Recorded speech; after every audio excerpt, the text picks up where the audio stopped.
नमस्कार। आप सब लोगों का प्रदेश कांग्रेस कमेटी के इस पवित्र प्रांगण में बहुत बहुत हार्दिक स्वागत, अभिनंदन। नई साल में अपन पहली बार मिल रहे हैं, तो नया साल भी चाहे लेट ही हो, बाहर मिले होंगे, लेकिन प्रदेश कांग्रेस कमेटी में प्रेस कॉन्फ्रेंस में पहली बार मिल रहे हैं, तो मैं आप सबको नए साल की बहुत बहुत हार्दिक शुभकामनाएं और बधाई भी देना चाहता हूं कि आपके लिए नया साल बहुत मंगलमय हो। आज हमारे बीच में हमारी महिला कांग्रेस की राष्ट्रीय अध्यक्ष बहन अलका लांबा जी आई हैं। मैं इनका प्रदेश कांग्रेस कमेटी की तरफ से बहुत बहुत हार्दिक स्वागत भी करता हूं, अभिनंदन भी करता हूं। धन्यवाद। आज जो प्रेस कॉन्फ्रेंस के माध्यम से आपसे रूबरू अलका जी होंगी, ये अपनी बात कहेंगी, उसके बाद में मैं दो बात आपसे करूंगा। उसके बाद में अगर आपके कोई सवाल जिस किसी से भी होंगे उनके ऊपर हम लोग बात करेंगे। तो सबसे पहले मैं लंबी बात नहीं करके अलका जी से आग्रह करूंगा कि वो अपनी प्रेस कॉन्फ्रेंस को शुरू करें। अलका जी पहले ये आप सभी पत्रकार साथियों को मेरा नमस्कार। मैं अपनी बात को रखूं उससे पहले एक 4 पन्नों की बुकलेट है, भारत जोड़ो न्याय यात्रा को लेकर मैं अध्यक्ष जी से रिलीज करेंगे।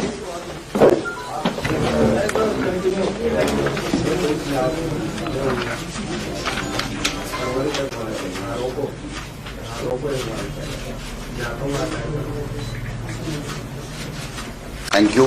धन्यवाद।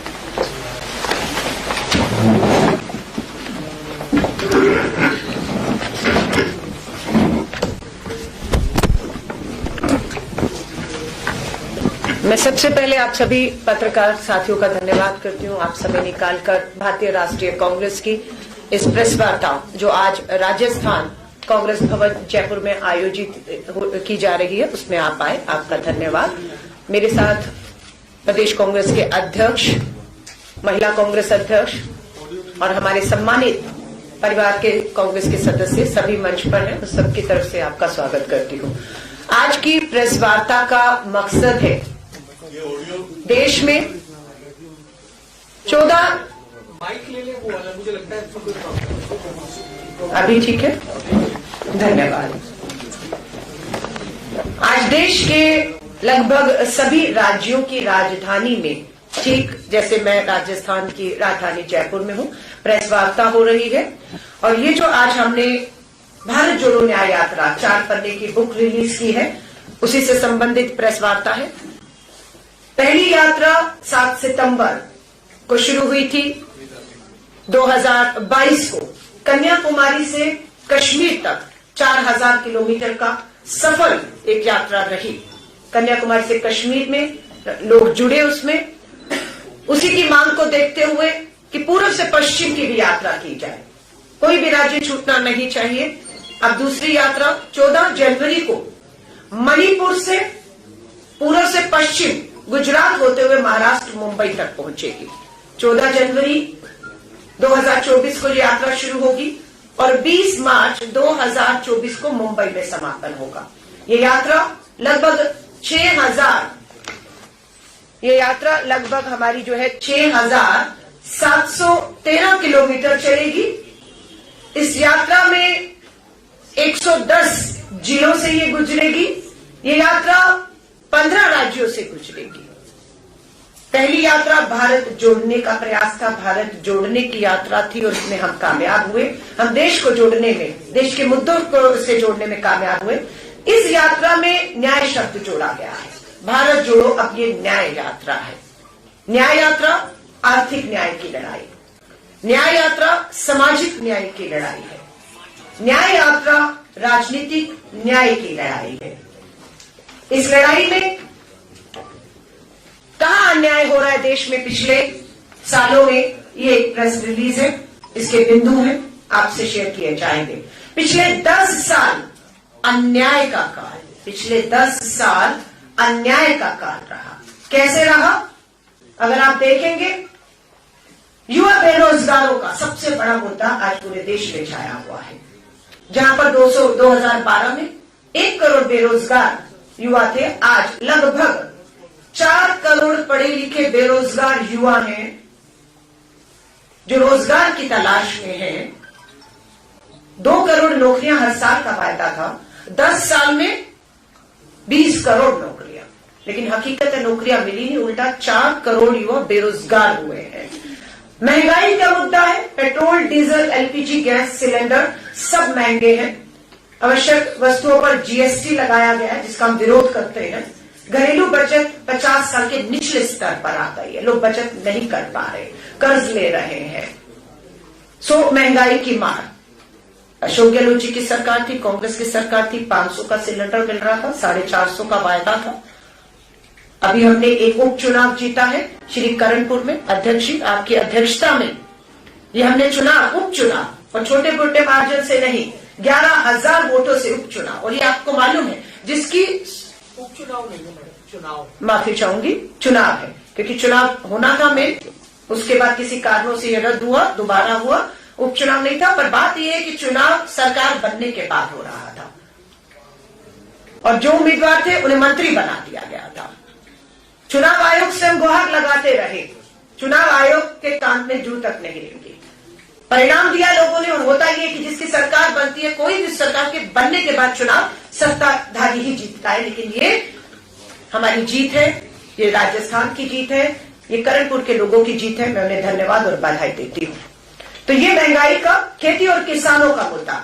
आय 2022 तक दुगनी होनी थी, आज 10 सालों में क्या आय दुगनी हो गई है? एमएसपी पे कानून की मांग थी, क्या कानून बन गया? कमेटी का क्या जिक्र कहीं नहीं है। और यहां तक ये नेशनल क्राइम रिकॉर्ड ब्यूरो के आंकड़े बताते हैं कि भारत में हर 1 घंटे में 1 किसान अन्नदाता आत्महत्या करने पर मजबूर हो रहा है। कमजोर वर्ग, SC ST के खिलाफ जो भेदभाव बढ़े हैं, हमारी मांग है कि जातीय जनगणना कराई जाए, लेकिन मांग को नहीं माना गया। इंडिया अलायंस और कांग्रेस अपना मैनिफेस्टो और घोषणा पत्र तैयारी की ओर बढ़ रहा है। हमारा यह मानना है कि हमारी सरकार बनते ही इंडिया अलायंस और कांग्रेस की जातीय जनगणना देश में कराई जाएगी और जिसकी जितनी आबादी उसे उसका उतना हक देने का हमारा उनसे वायदा आज भी है। महिलाओं पर अत्याचार, बेटी बचाओ बना दोषी बचाओ। मणिपुर से ये न्याय यात्रा सबको मालूम है, 8 महीने से मणिपुर जल रहा है। डबल इंजन की भाजपा सरकार है। आदिवासी दलित, आदिवासी बेटियों को पुलिस सुरक्षा थानों से घसीटकर बाहर लाकर सामूहिक बलात्कार किया जाता है और उस पर जब कुछ भी कार्रवाई नहीं होती तो सुप्रीम कोर्ट फटकार लगाता है केंद्र की सरकार को कि अगर आप कार्रवाई नहीं करेंगे तो मुझे हस्तक्षेप करना पड़ेगा। आगे आ जाते हैं, जब महिलाओं की बात है, न्याय की बात है, दूसरा राज्य आता है आपका उत्तर प्रदेश। प्रधानमंत्री जी का संसदीय क्षेत्र BHU में IIT की छात्रा के साथ 3 लोग सामूहिक बलात्कार करते हैं और वो 3 लोग कोई और नहीं, भाजपा के IIT सेल से जुड़े हुए युवा हैं जिनकी प्रधानमंत्री जी से लेकर भाजपा के राष्ट्रीय अध्यक्ष और बड़े नेताओं के साथ बड़ी नजदीकियां हैं, तस्वीरें हैं। ये नहीं कह सकते कोई आया फोटो खिंचाकर चला गया। और वहीं पर जब पता लगा कि 2 महीने गिरफ्तारी क्यों नहीं हो पाई, पता लगा कि वो तो मध्य प्रदेश में लाडली योजना का प्रचार प्रसार कर रहे थे, भाजपा के लिए वोट बनाकर उनकी सरकार बना रहे थे और उसके बाद उनकी गिरफ्तारी होती है। लेकिन प्रधानमंत्री जी आपका संसदीय क्षेत्र बेटी बचाओ का नारा दिया और क्या हो रहा है ये देश आपसे अब सवाल करेगा। आ जाइए अगला, गुजरात। बिल्किस बानो 22 साल पहले 21 साल की भारत की बेटी बिल्किस बानो का 11 लोग सामूहिक बलात्कार करते हैं। 15 अगस्त 2022 का दिन याद रखिएगा।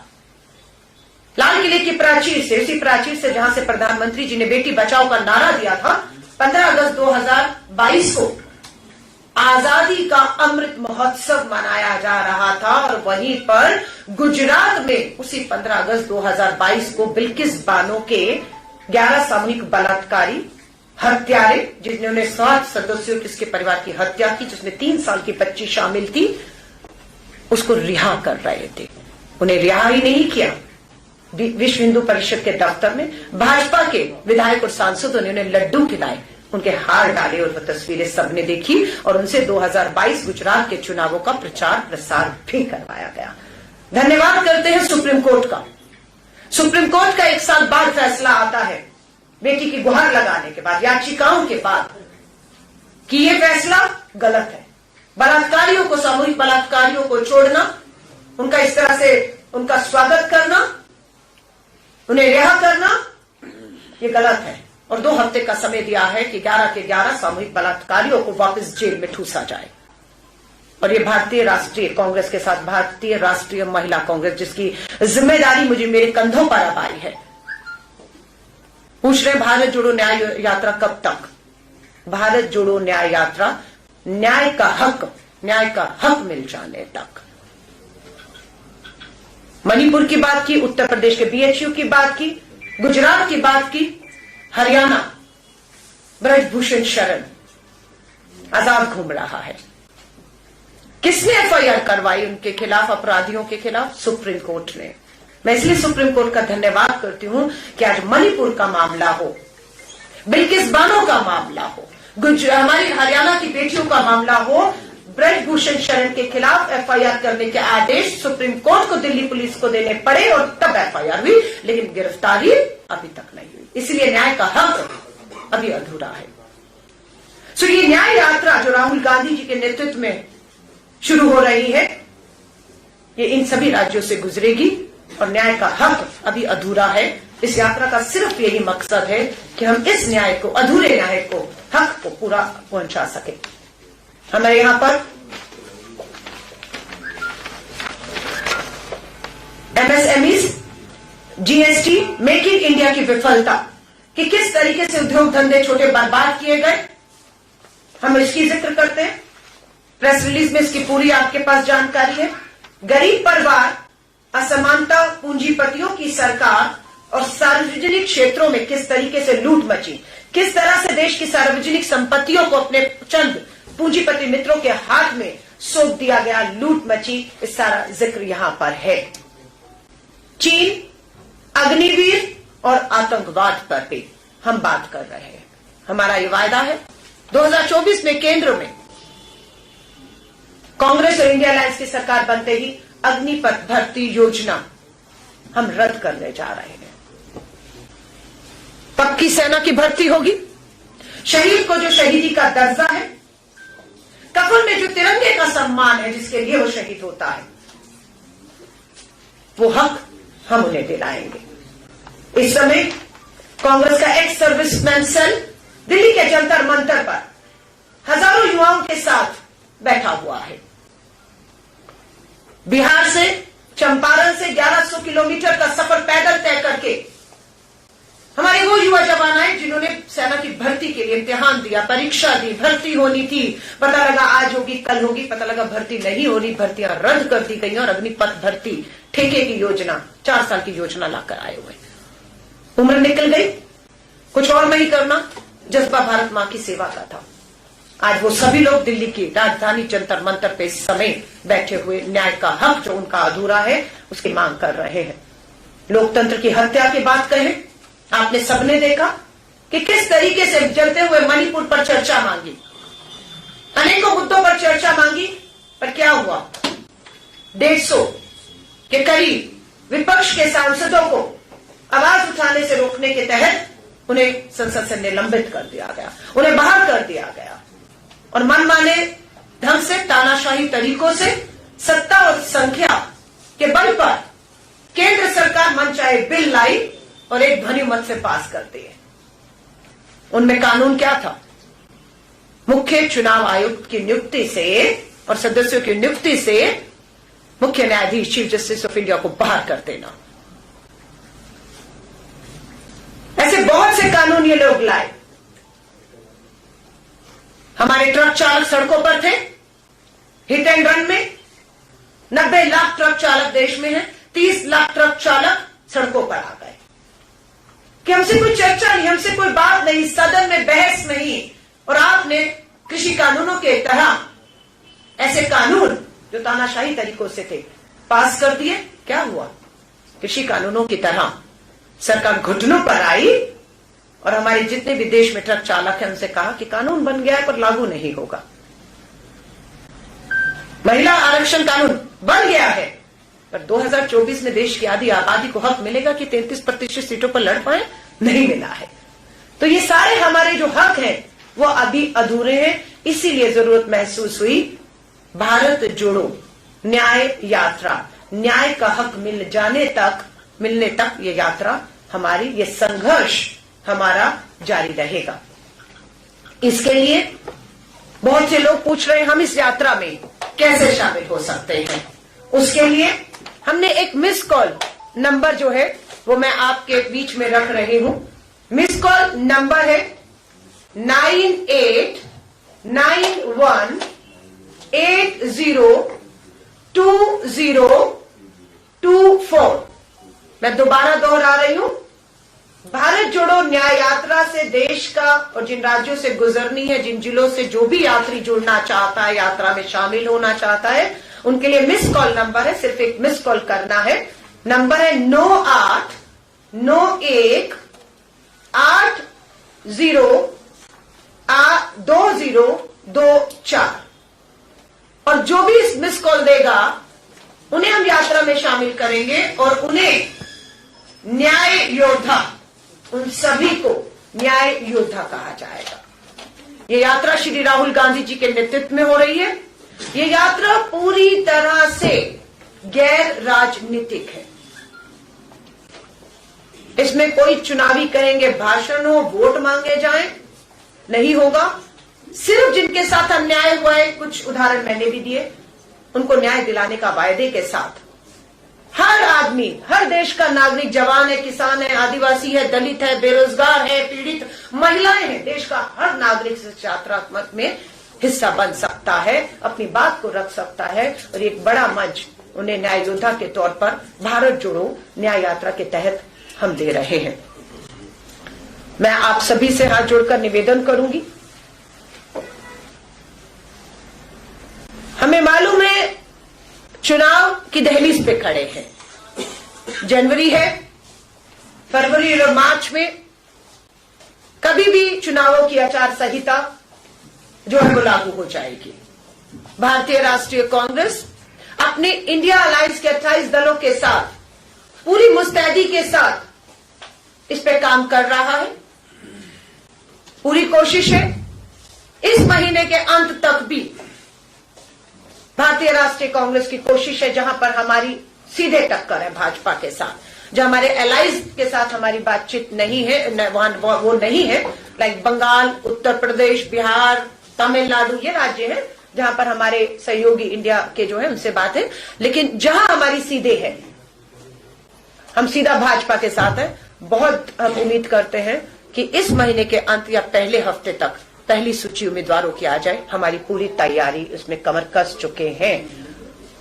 मैं आप सभी साथियों को कहूंगी, पत्रकार साथियों से, भारत जोड़ो यात्रा हो या भारत जोड़ो न्याय यात्रा हो, मीडिया के लोगों का बहुत बड़ा इसमें चौथे स्तंभ का जो है वो सहयोग रहा। ऐसा नहीं है कि यात्रा आपके माध्यम से लोगों तक पहुंची। लोग पीड़ित जो थे, जो न्याय की उम्मीद में भटक रहे थे, वो भी आपके माध्यम से यात्रा में जुड़ पाए और उन्हें मंच देने का काम, उनकी आवाज को उठाने का काम श्री राहुल गांधी जी ने किया। कल ही हमारे अग्रिम संगठनों की मीटिंग हुई। लगातार हमारे हर राज्य की लोकसभा की तैयारियों को लेकर मीटिंग पूरी हो चुकी है। स्क्रीनिंग कमेटी केंद्रीय और राज्यों की बन चुकी है। हमारी इंडियन अलायंस की जो समूह को मुकुल वासनिक जी के नेतृत्व में, जिसमें हमारे राजस्थान के मुख्यमंत्री भी हैं उस कमेटी में, पूर्व मुख्यमंत्री छत्तीसगढ़ और ये लोग हैं। इंडिया अलायंस के समूह से लगातार बैठकें हो रही हैं 101 और जल्द मुझे लगता है हम इस दिशा में आगे बढ़ेंगे। मैं आप सभी साथियों से निवेदन करती हूं। इसके बाद हमारी महिला कांग्रेस के अध्यक्ष भी हैं, हमारे प्रदेश कांग्रेस के अध्यक्ष भी हैं। मैं महिला कांग्रेस के तौर पर कल मैंने शपथ ली। ये पहला दौरा, पहला राज्य आज मेरा राजस्थान जयपुर है।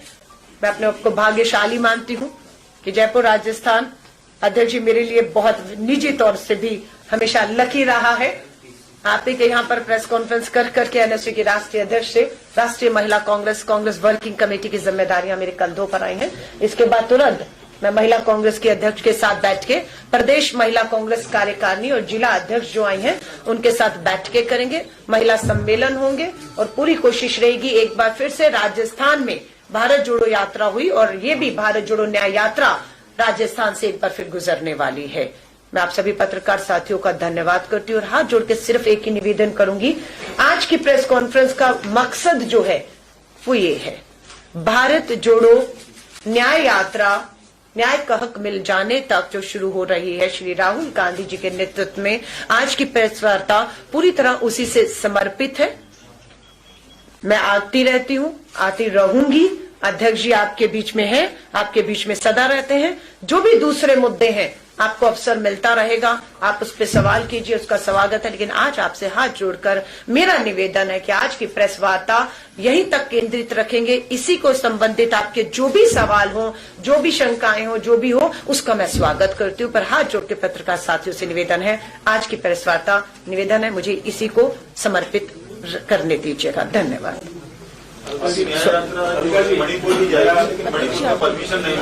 बिल्कुल, देखिए यही हम कह रहे हैं, लोकतंत्र की हत्या हो रही है। संसद में सवाल उठाएंगे, आपके माइक बंद किए जाते थे। राहुल गांधी जी और बहुत से सांसदों की सदस्यता रद्द कर दी है ना, उनको जो है उनके पर राहुल गांधी जी के तो आपको मालूम है। अब क्या हो रहा है कि मणिपुर से यात्रा, डबल इंजन की भाजपा की सरकार है, 8 महीने से मणिपुर जल रहा है। भारत के अंदर ही, मणिपुर के अंदर ही 2 समुदाय आपस में मारकाट, हिंसा है, लोग मौत के मुंह में जा रहे हैं। लेकिन केंद्र की भाजपा सरकार और प्रधानमंत्री जी समुद्र किनारे कुर्सी लगाकर न वर्ष मना रहे हैं। हम पूछ रहे हैं मणिपुर कब जाएंगे। राहुल गांधी जी पहली बार नहीं जा रहे यात्रा के लिए। आपको मालूम है मणिपुर में राहुल गांधी जी पहले भी दौरा किया, राहत कैंपों में गए, लोगों से मिले, पीड़ा को जाकर हमारी महामहिम राष्ट्रपति जी के सामने रखा और बात की। पीड़ित बेटियां जंतर मंतर तक आई, सामूहिक बलात्कार की जो हमारी आदिवासी बेटियां शिकार हुई, लेकिन कोई सुनवाई नहीं हुई। आज राहुल गांधी जी की भारत जोड़ो न्याय यात्रा की इजाजत, ये आप सही कह रहे हैं। वहां की पुलिस प्रशासन, वहां का राज्यपाल, मुख्यमंत्री, केंद्र के पूरे दबाव में कि किसी तरह भी ये यात्रा मणिपुर से नहीं गुजरने चाहिए और हमारी ये यात्रा किसी कीमत पर भी रुकने नहीं जाएगी।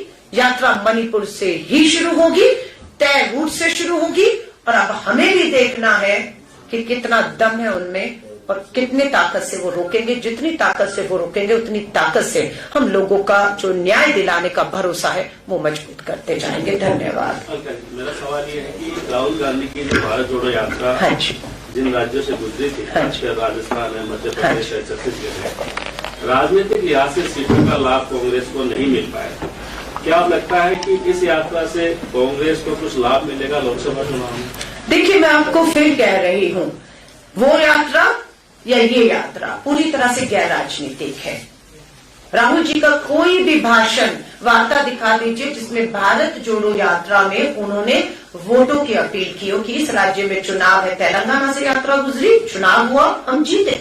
यात्रा कर्नाटका से गुजरी, चुनाव हुआ, हम जीते। लेकिन एक भी सबूत नहीं है, वीडियो नहीं है कि राहुल जी ने यात्रा का राजनीतिक इस्तेमाल कर वोट मांगा। अलग बात है कि देश के प्रधानमंत्री ने पुलवामा के शहीदों का राजनीतिकरण करते हुए 18 साल के मतदाताओं से अपील कर दी थी कि 18 साल का मतदाता 2019 में पुलवामा के शहीदों के नाम पर कमल पर वोट करे, उन्हें वोट करे। और आज किसके नाम पर वोट मांग रहे हैं या मांगा जाए, सबको पता है। सो मेरी यह यात्रा कहना है, यात्रा पूरी तरह से, हाँ, पार्टी संगठन की बात करेंगे, बिल्कुल कार्यकर्ता का मोटिवेशन जो है, यहां पर हम ये कहते हैं, आप कहते हैं चुनाव हारे, राजस्थान भी हम चुनाव नहीं हारे। हमारी भूमिका बदली है, हम सत्ता में थे 5 साल, अब हमारी भूमिका बदल गई और हम मजबूत विपक्ष, सत्ता विधायकों के साथ हम विपक्ष की भूमिका में उसका धर्म निभाएंगे। 500 450 का सिलेंडर, महंगाई, बेरोजगारी, महिला सुरक्षा के मुद्दे पर आए थे ना, कन्हैया लाल के परिवार को उन्हें न्याय दिलाने के लिए आए थे ना। NIA ने, अमित शाह जी, मामला अभी भी है 1 साल से, चढ़ाइए फांसी पर, हम देखेंगे। सो बात यह है कि यात्रा 70 मैंने आपको कहा, अब आपके लिए लाभ नहीं हुआ। मैं फिर आपसे कहती हूं, 5 राज्यों में चुनाव हुए, कुल वोट लगभग 11 करोड़ पड़े। 11 करोड़ में से 4 करोड़ 90 लाख लोगों ने भारतीय राष्ट्रीय कांग्रेस को चुना और 4 करोड़ 80 लाख लोगों ने भाजपा मोदी जी के नाम पर वोट दिया। सीटों को अलग कर दीजिए तो देखें, लोग, देश, जनता, 10 लाख लोग भारतीय राष्ट्रीय कांग्रेस के साथ बदलाव के लिए खड़े थे। सो मैं ये नहीं कहूंगी हम उन 4 करोड़ 90 लाख लोगों को ये कहते हैं हम हार गए। मैं फिर कह रही हूं, हमने राजस्थान, मध्य प्रदेश, छत्तीसगढ़ के परिणामों को स्वीकार किया है, हार को स्वीकार नहीं किया। हम मैदान में उतरे, हम मैदान में आज भी हैं और हम इस लड़ाई को न्याय मिलने तक, न्याय का हक मिलने तक लड़ेंगे। धन्यवाद। अगला सवाल। मेरी कह रहा था कि आपने कहा कि ये गैर राजनीतिक यात्रा है, बिल्कुल। फिर आप लोग राम मंदिर की जो भी चला रहे अभियान या राम मंदिर की पुनर्प्रतिष्ठा और उसको राजनीतिक क्यों कह रहे हैं? वो भी एक तरह से गैर राजनीतिक है, क्योंकि राम का सबके लिए मंदिर है। तो आप लोग जो भी लगा रहे कि वो राजनीतिक दृष्टि से बीजेपी कर रही है, ऐसा आरोप क्यों? फिर अगर गैर राजनीतिक है। नहीं, यात्रा में तो हिंदू, मुस्लिम, सिख, ईसाई, बौद्ध, जैन, दलित, आदिवासी, किसान, गरीब, महिला, बेरोजगार सब जुड़ रहा है ना, सबकी बात हो रही है। लेकिन उसकी तुलना इससे करना मैं ही कह रही हूं। दूसरी बात, देश के धर्मगुरु शंकराचार्यों ने इसका विरोध किया है, नहीं जा रहे। आप उनके अधर्मी बताएंगे? मैं पूछना चाहती हूं, वो 22 को पूरी तरह से राम मंदिर अधूरा है निर्माण अभी। मैं आप पत्रकार साथियों से हाथ जोड़कर निवेदन करूंगी, टेक्नोलॉजी आ गई है, ड्रोन आ चुके हैं, इजाजत मिले तो जाकर देखिए ना। पार्लियामेंट अभी भी पार्लियामेंट में आ जाइए, अधूरा है निर्माण अभी। बाहर पूरा आज भी आपको दिखेगा निर्माण अधूरा है। लेकिन जल्दबाजी में महामहिम राष्ट्रपति जी महिला हैं, आदिवासी समाज से आती हैं, कस्टोडियन है लोकसभा और राज्यसभा की, बुलाया गया सिर्फ मोदी जी। और अभी राम मंदिर में क्या हो रहा है? आप कहना चाहते हैं देश के धर्मगुरु शंकराचार्य अपमानित महसूस कर रहे हैं। ये उनका कहना है कि भगवान श्री राम कण कण में बसे हुए हैं। सिर्फ चुनावों की जल्दबाजी में अधूरे निर्माण को राजनीतिक लोगों के हाथों से ये शिलान्यास होना अधर्म का काम है। ये काम जो धर्म से जुड़े हुए लोग हैं, हमारे गुरु, हमारे शंकराचार्य हैं, ये पूरी तरह से उन्हें करना चाहिए था। और हम सब लोगों को जिसमें राष्ट्रपति जी, प्रधानमंत्री जी, उपराष्ट्रपति जी, हर राजनेता नेता, मुझे लगता वही क्यों, हर आम नागरिक क्यों इसे राजनीति के दायरों में देखा जा रहा है कि राष्ट्रपति जा रहे हैं, पार्टी का नेता, मुख्यमंत्री, आमंत्रण दिया गया है, वो तय कर रहे हैं कि कौन आएगा और कौन नहीं जाएगा। ये वो तय कर रहे हैं, निमंत्रण वो बांट रहे हैं। सो अगर मैं और धर्म गुरु शंकराचार्य 22 को ना जाकर 23 को जाएंगे, हम वैष्णो देवी जाते हैं, कहते माँ का बुलावा नहीं आ रहा, माँ का बुलावा नहीं आ रहा, तो वो बुलावा कोई विश्व हिंदू परिषद आरएसएस देता है? हम वैष्णो देवी जाते हैं और एक दिन पहुंच जाते हैं, पहुंचने के बाद कहते हैं माँ का बुलावा आया। तो इसलिए भगवान श्री राम का जिस दिन बुलावा आ जाएगा, हर राम भक्त कण कण में जो राम बसे हैं, शंकराचार्य हमारे धर्म गुरु जो अपमानित महसूस कर रहे हैं और राजनीतिकरण हो रहा है, वो कह रहे हैं, हम तो उनके सम्मान में, उनकी बात में जिस दिन बुलावा भगवान श्री राम का आएगा, सब दौड़े जाएंगे। लेकिन दुर्भाग्य है 24 का चुनाव सामने मुद्दों पर बात करने के लिए नहीं है। लोकतंत्र की हत्या, संविधान की हत्या, किसानों के ये हत्यारे हैं, आत्महत्याएं की, बेरोजगार युवा, सेना, सरहदें, महिलाएं बलात्कार की शिकार हो रही हैं आपके उत्तर प्रदेश में। और आप भगवान श्री राम का राजनीतिकरण करके वोटों की राजनीति, राजधानी दिल्ली पटी पड़ी है। भगवान श्री राम, प्रधानमंत्री मोदी जी दोनों, और एक में तो प्रधानमंत्री जी का कद इतना बड़ा कि भगवान श्री राम की उंगली पकड़ कर ले जा रहे हैं। हाँ, तब धर्म, हिंदू धर्म का अपमान नहीं हुआ, तब आपको नहीं लगा, तो मैं माफी चाहूंगी। ये भाजपा का एजेंडा है, हमारे एजेंडे ये है जिसको लेकर हम आए। काला समाज के 22 तारीख को अयोध्या न जाने के फैसले से इत्तेफाक करती है, और क्या आपका भी 22 तारीख को जाने का कार्यक्रम? देखिए, कांग्रेस अध्यक्ष और हमारा लाइन भारतीय राष्ट्रीय कांग्रेस के शीर्ष नेतृत्व की लाइन से अलग नहीं हो सकती।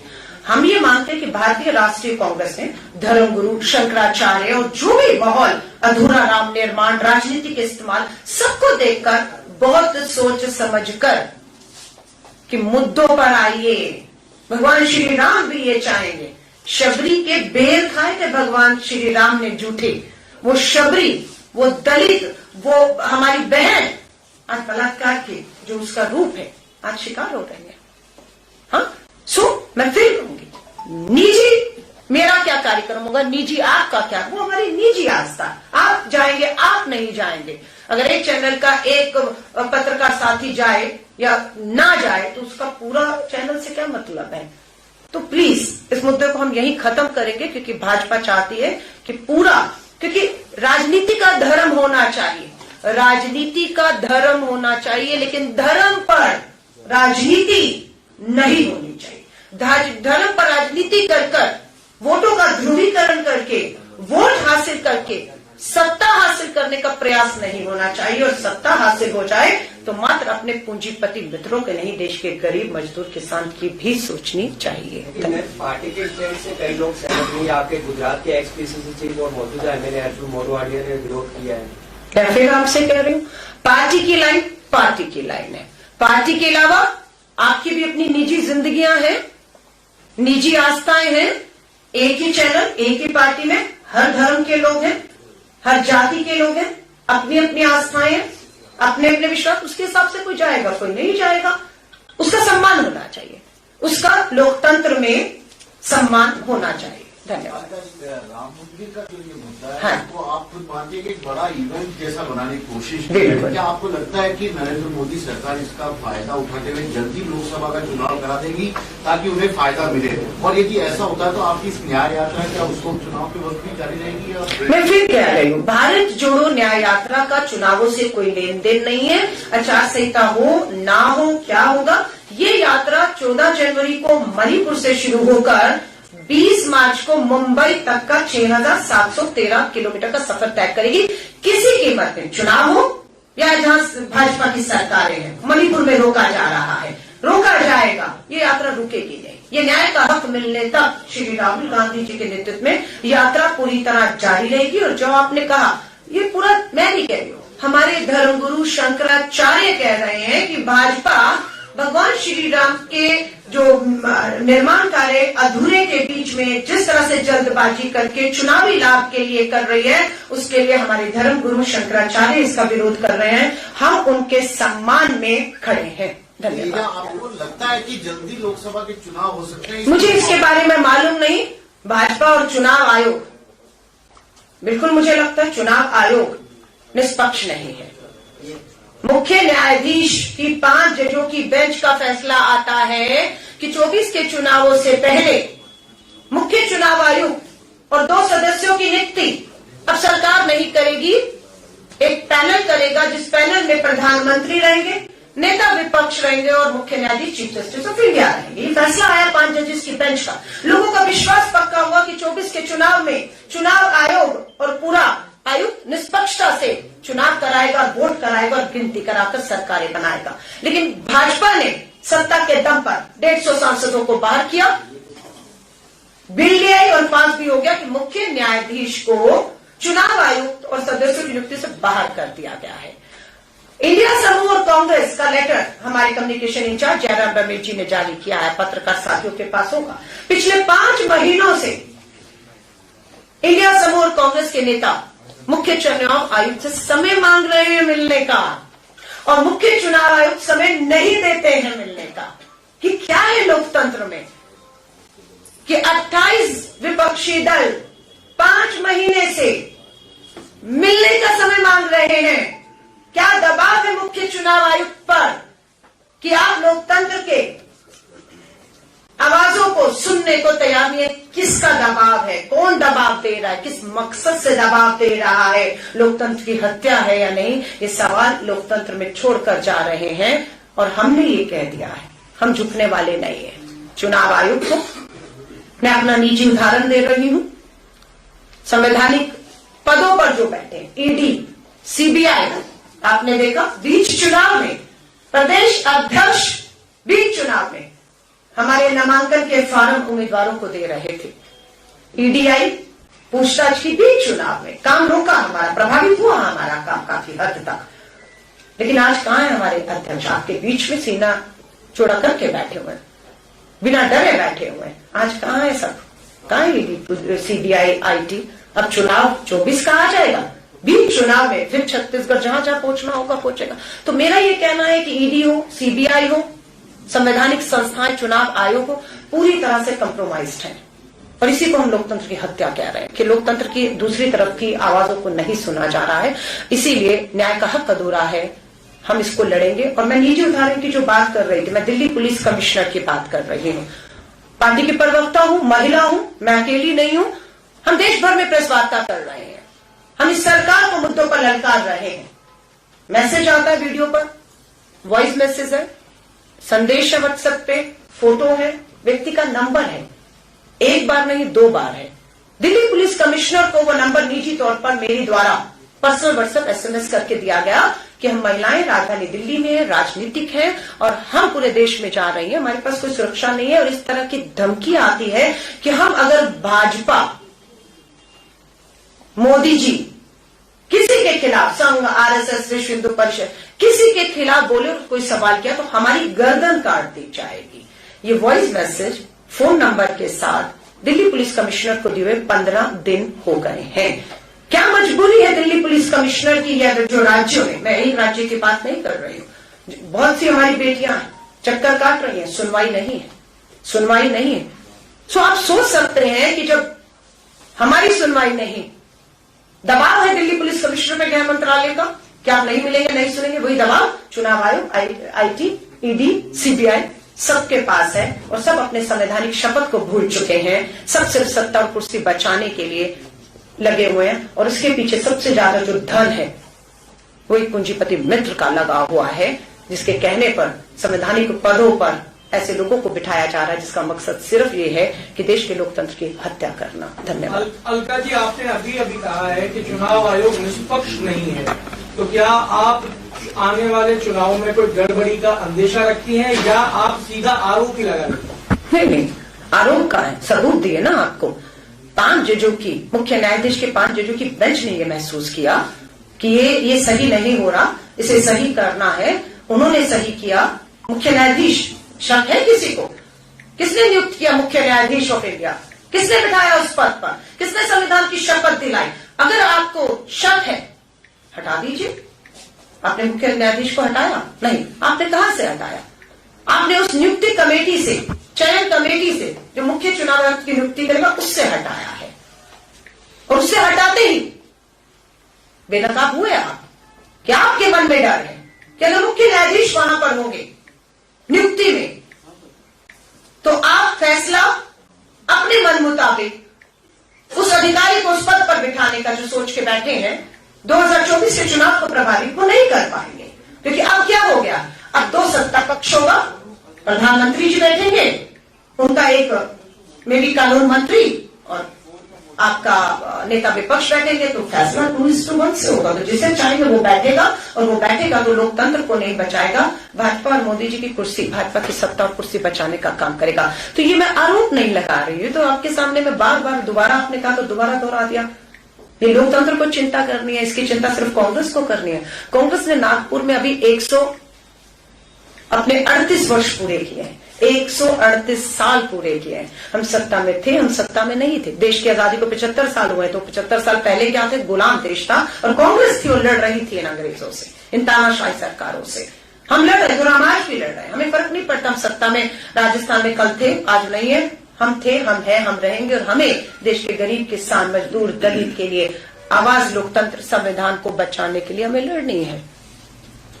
ये अलका जी, मेरा सवाल ये है, आप बता रही कि ये यात्रा राजनीति नहीं, पिछली बार भी राजनीति नहीं था, इस बार भी जो यात्रा होने जा रहा है वो ये भी राजनीति नहीं, सिर्फ हमारी जनता के बीच आप कांग्रेस कार्यकर्ता को उत्साहित करने के लिए राहुल गांधी। लेकिन इसके बावजूद भी पिछली यात्रा में भी इस यात्रा करेंगे, क्या हुआ क्या नहीं होगा भविष्य बताएगा। न तो कांग्रेस के कार्यकर्ता उत्साहित हो रहे हैं, बशर्ते सत्ता से और आउट हो जाते। जनता नहीं आपसे जुड़ पा रही है कांग्रेस से, और आप करें कि जनता को मालूम नहीं, मेरे पत्रकार साथी ने मेरी पूरी प्रेस वार्ता सुनी, आप कहीं और व्यस्त थे, मैं दोबारा आपके लिए दोहरा रही हूँ। आपने कहा कार्यकर्ता उत्साहित नहीं है। 10 लाख कार्यकर्ता 28 दिसंबर को नागपुर में कांग्रेस के 138वें साल पर एकत्रित हुए। ऐतिहासिक हमारा 10 लाख कार्यकर्ताओं का था। लोग नहीं जुड़ रहे, दोबारा दोहरा देती हूँ। 11 करोड़ लोग वोट करते हैं और 4 करोड़ 90 लाख लोग कांग्रेस को चुनते हैं। आप कह रहे लोग नहीं जुड़ रहे हैं। और फिर वही बात, आपने कहा यात्रा में कार्यकर्ता जुड़ेगा। भारत जोड़ो यात्रा में बिल्कुल यात्री थे, यात्री चले कन्याकुमारी से कश्मीर तक। इस यात्रा में कार्यकर्ता नहीं है। इस यात्रा में मिस कॉल नंबर दोहराया है। उस मिस कॉल नंबर को करते ही हमारी यात्रा योद्धा हमसे जुड़ेंगे और वही राहुल गांधी जी के साथ मणिपुर से लेकर अपने अपने राज्यों में जुड़ते चले जाएंगे। यात्रा अगले राज्य में पहुंचेगी, वो अगले राज्य के अगले जो लोग हैं जो इस यात्रा में मिस कॉल देकर या जिस भी हमारी दूसरे तरीकों से जुड़ रहे हैं वो शामिल होते रहेंगे। धन्यवाद। अगला सवाल अध्यक्ष जी से सवाल कर लीजिए। धन्यवाद। कांग्रेस ने कांग्रेस ने पार्टी के धन संग्रहण के लिए QR कोड जारी किया है। पता चला कि कुछ जगह वो गलत QR कोड होगा, दूसरे खातों में पैसे जा रहे हैं। मेरी नॉलेज में नहीं है। नहीं आप मेरी नॉलेज में नहीं है। नहीं, ये काल्पनिक सवाल है, क्या है क्या नहीं है। आप हियर से कोई बात सवाल पूछ रहे हो, इसका कोई मतलब नहीं है। कोटा नगर निगम में आपकी सरकार ने गोपालन मंत्रालय बनाया। कोटा नगर निगम की गौशाला में 115 गायें जमीन से मर गई। ये अगली बार मैं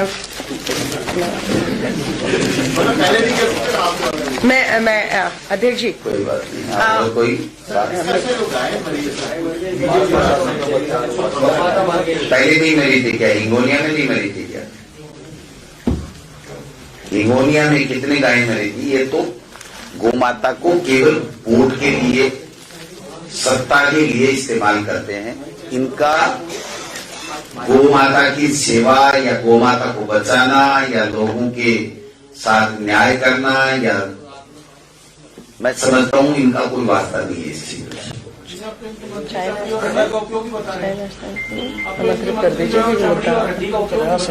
नहीं। अधिक से अधिक बच्चे पैदा करो, ये भी बता रहे हैं।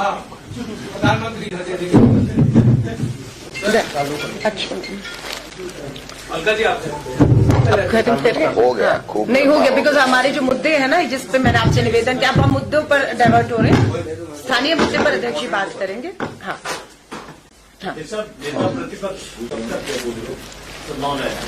विधानसभा चलेगी तभी तो आवश्यकता पड़ेगी नेता प्रतिपक्ष।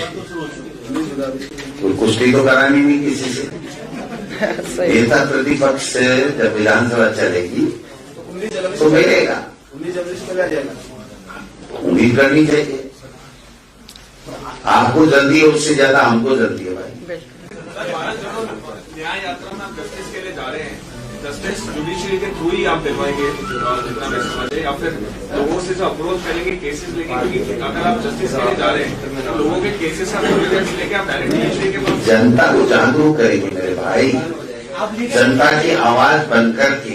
इनका सवाल है, आप लीगल एड क्या एक कंफ्यूज कर रहे हैं। आपके पास न्याय यात्रा में आता है तो क्या पूरे लीगल एड का काम करेंगे? सर मैं इसका जवाब मैं इसमें नहीं, एक सेकंड मैं माफी चाहूंगी।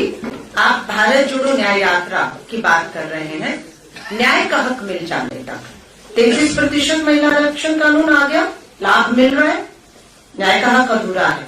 हम सत्ता में आते ही महिला आरक्षण कानून लागू करेंगे। कहां लागू करेंगे? हरियाणा, महाराष्ट्र, दिल्ली विधानसभा चुनाव होने हैं 24 के तुरंत बाद।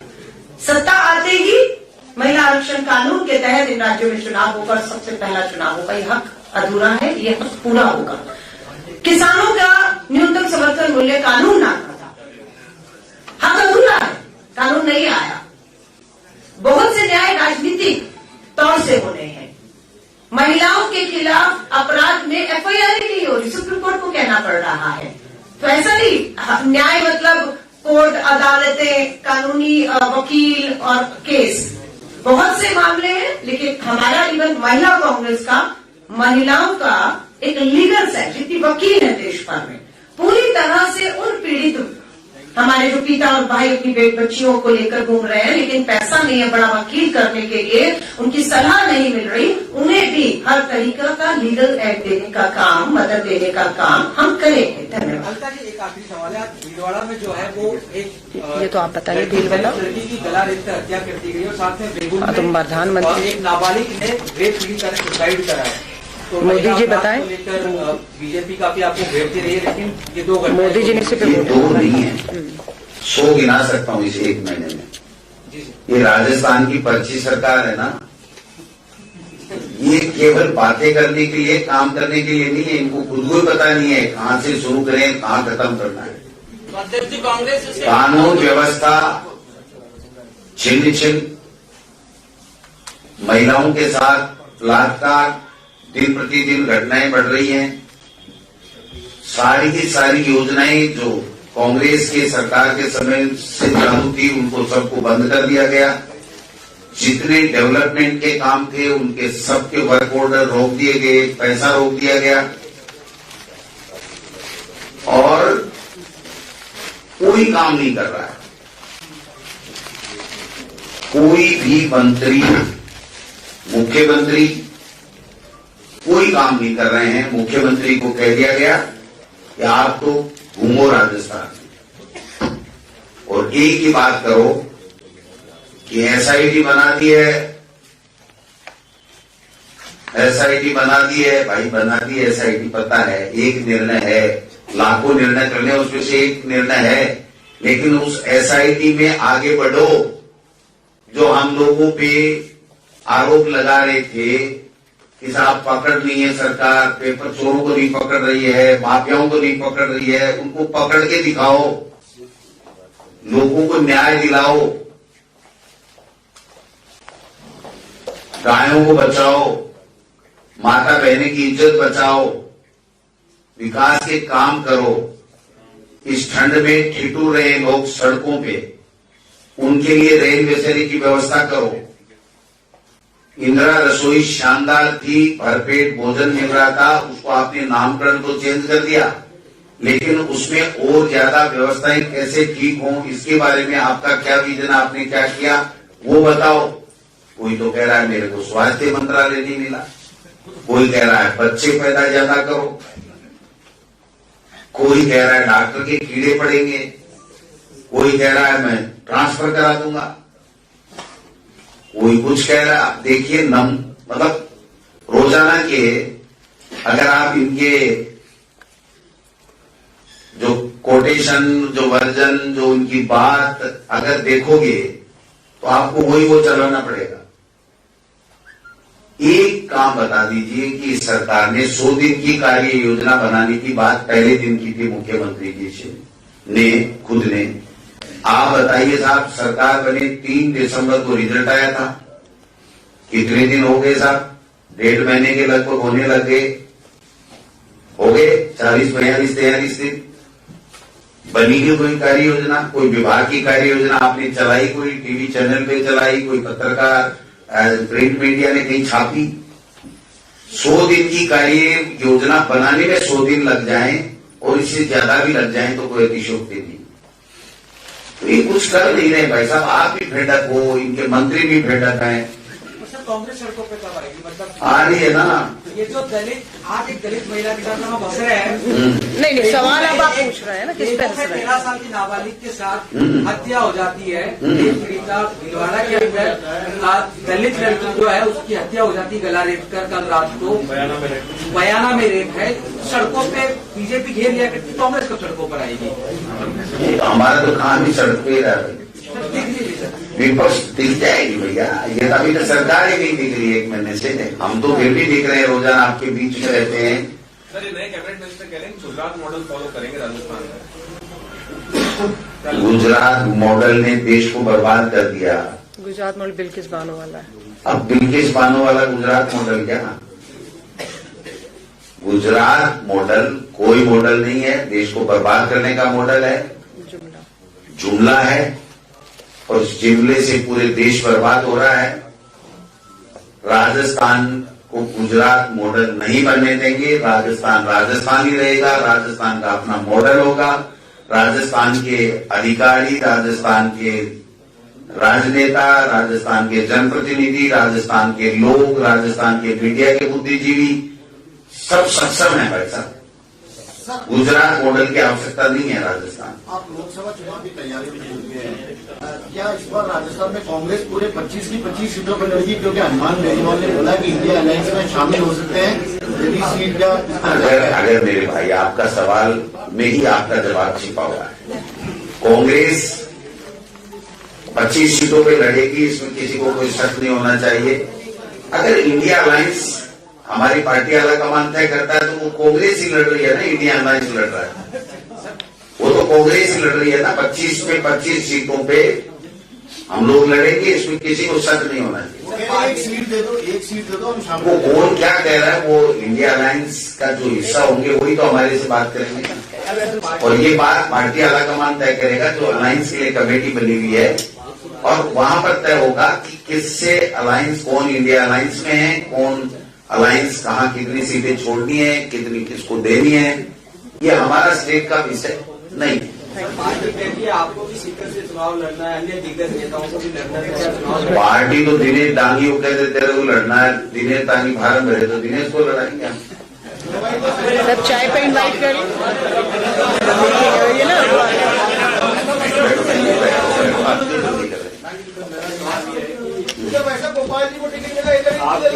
आपकी योजनाओं पर, आपकी सरकार की योजनाओं पर भाजपा के विपक्ष में रहते सवाल उठाए थे, अन्य अफसरों ने इन योजनाओं को बनाने में मदद की थी।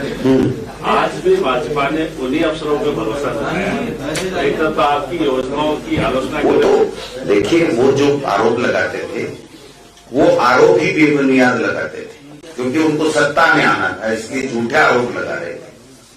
ये हमारी जो बात प्रमाणित हो गई है इनकी लिस्टों से कि हमने जिन अधिकारी और जनप्रतिनिधि ने मिलकर के जो सरकार में अच्छी योजनाएं बनाई, वो सब समन्वय के साथ में हमने अच्छा काम किया। इसके ऊपर ये मोहर लगा रहे हैं तो अच्छी बात है हमारे लिए। यानी कि झूठे जो वादे और झूठी योजनाएं बनाकर सत्ता में आया जा सकता है। झूठी बातें करके सत्ता में आगे आया तो नहीं जा सकता, लेकिन आगे तो आगे, ये तो बात सामने आपकी, इसको तो कैसे करें। ठीक है, थैंक यू। चाय पानी पियो सर, धन्यवाद।